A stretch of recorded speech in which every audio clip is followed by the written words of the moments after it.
What's up, everyone? This is Greg on the go, back again with another sports update.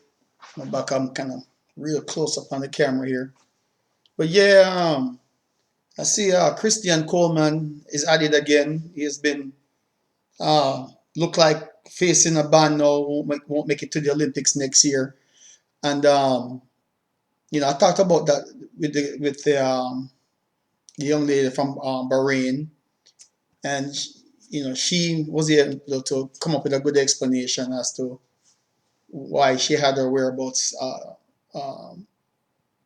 violation, and I guess they lift the sanction against her and she'll be able to compete next year. Um, but Christian Coleman looked like he's going to be out.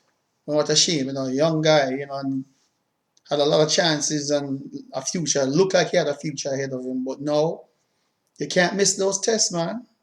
All the athletes from most recent Bolt, Blake, you know, um, a sprinter from Canada, all those guys, all over the world, Europe, Africa, they all have to do. If you're in the top, even if you're not in the top 10, if you anyone could be subjected to this verbal testing, because that's the reason why the Russians are in such a problem.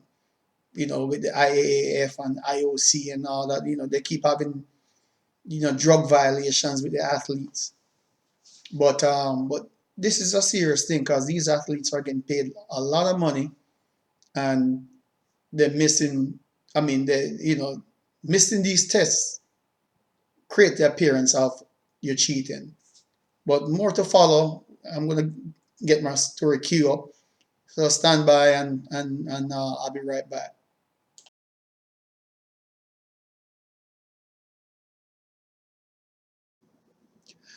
Welcome back. Like I was saying, Christian Coleman has gotten into some issues here with being banned, and I'm just following up with a story that kind of relate to my introduction. And it was saying here, of the 10 best 100-meter sprinters in history, only 3 have never had a doping charge. This is from the magazine. I can't really make out the word up here. Running magazine. But anyway, let's take a closer look at the abysmal state of the men's 100-meter list. I used to be a 100-meter runner. This story is done by Madeleine Kelly, October 28, 2020, running magazine.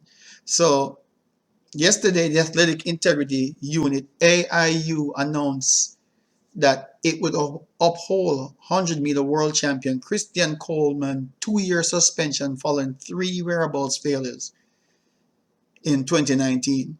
Coleman is the sixth fastest man over the 100-meter in history. Further investigation of the 100-meter all-time list led to finding that of those runners, only 2 have a clean record, only 2, with a third runner facing charges that weren't upheld. That means 70% of that list has served a suspension for doping. Not proud of my track and field for that, all those years of, catching athletes cheating and all of the last couple of decades, and we have checks and balances and people still not complying. 70%. There's Coleman right there. Young guy. I believe he's from Atlanta. I'm here in Georgia, so I think he trains here or lives here. But he trains at probably different places too. But and there it is right there. Christian Coleman must serve a 2-year suspension after all.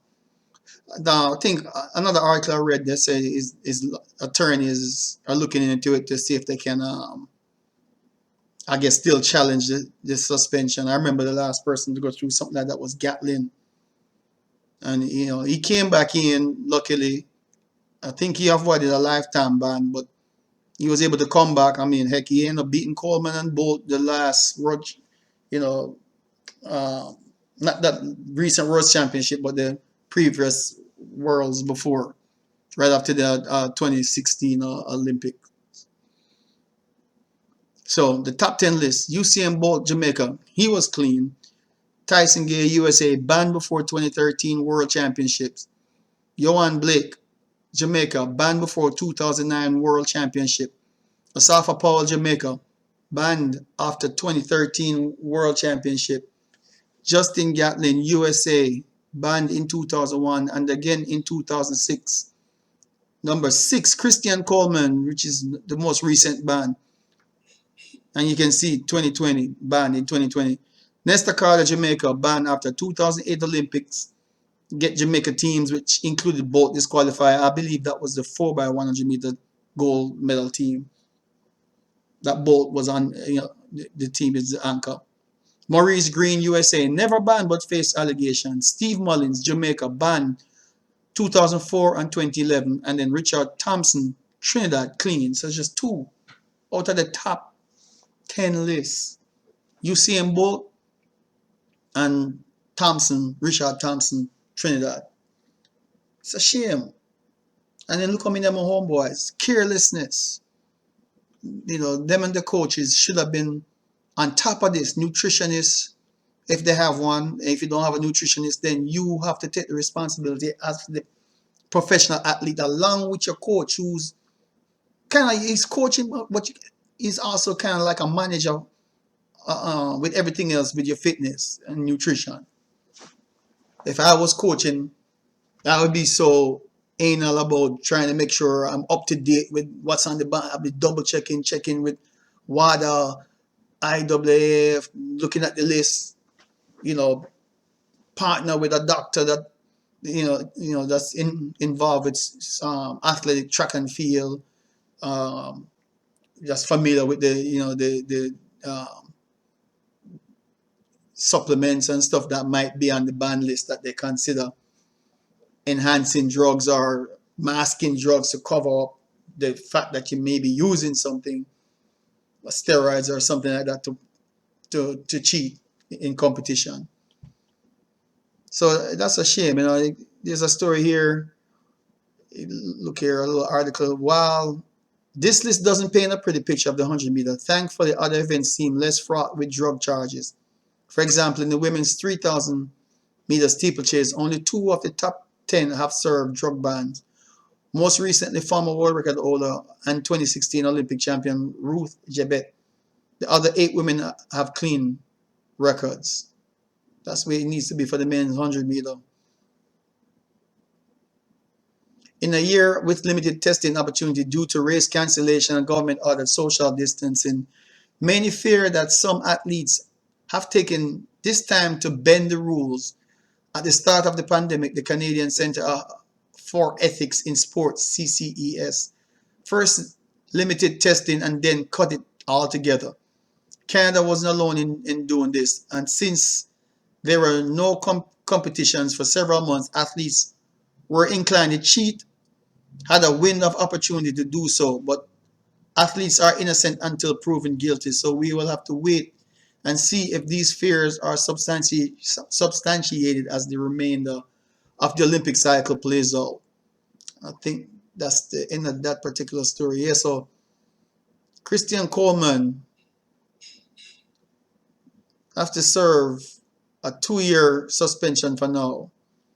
Trying to get him in the good look at the young guy. I mean, he has a heck of a turnover, and a pickup speed. Probably one of the fastest out the blocks. I mean, hopefully, he's innocent and really wasn't deliberately trying to miss the whereabout testing. I'm hoping, but to give him the benefit of the doubt. But it looked like they have proven without a doubt that he had a chance before, and he was able to compete in the World Championships last year. Of course, the Olympics are supposed to be this year, but the pandemic, everything got canceled. Let's hope they can have the Olympics next year. They seem to be getting closer and closer to coming up with a vaccine. But at the same time, athletes have the responsibility. You know the rules. You got to keep the sport clean, man. Meet your deadlines. If you give them a calendar for the year and you're supposed to be at a point and place in time, and then you're not there when they show up. Don't expect them to cater to you that much. That the whole point is to make sure you're not cheating, so they can give you a heads up exactly when they're coming. Because then you may have time to, if you are on drugs, to come off of it. Make sure it's not in your system. They test you, you're clean. Because a lot of runners are not tested. They can say it about Bolt, but where I look at Bolt been performing exceptional at age 15. So unless you want to say he's been on steroid from the time he was 11, 12 years old, and then and continued on through his adult life. But you see, and see that's the problem. Bolt after he's clean. He never missed a whereabout. As far as I know, nobody has ever reported it in the news. He's never had to make up and explain himself. I'm not proud to see so many of my homeboys on the top 10 list. Look like a lot of recklessness. I competed for Jamaica, as you know, in 2 Olympics. I'm a silver medalist on a relay team from 1984 and 1988. We made the finals but didn't medal at that time. But proud to say I competed clean, but I didn't have all these checks and balances when I was competing. Wish there was, because maybe I would have a fighting chance. I kind of gave up because I felt like I couldn't really compete professionally against some of these guys to really make a living out of it. And then I didn't have no great coaching either. But look at that, man. Jamaica and the US leading this. Both is clean, of course, but Blake, Safog, some of that was just mismanagement of the nutrition program, not checking behind to make sure that they cleared the supplements. Nesta Carter, again, I think that was some kind of stimulant that they busted him for.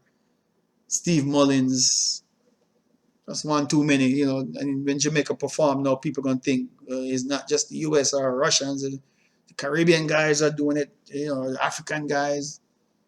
And that's the thing, you can't just turn a blind eye. I mean, people are going to enjoy the performance as long as it tastes clean, but there's going to be some that always say, I wonder if they cheated. Especially if somebody come out and run 9.58 like this guy here. Beating your chest and run 9.58. This is in Jamaica, the National Stadium, doing his lightning bolt pose.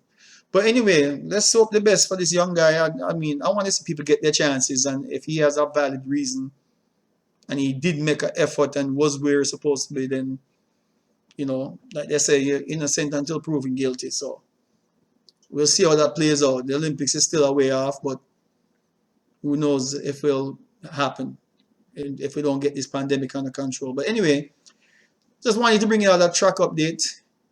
This is Greg on the go. See you next time.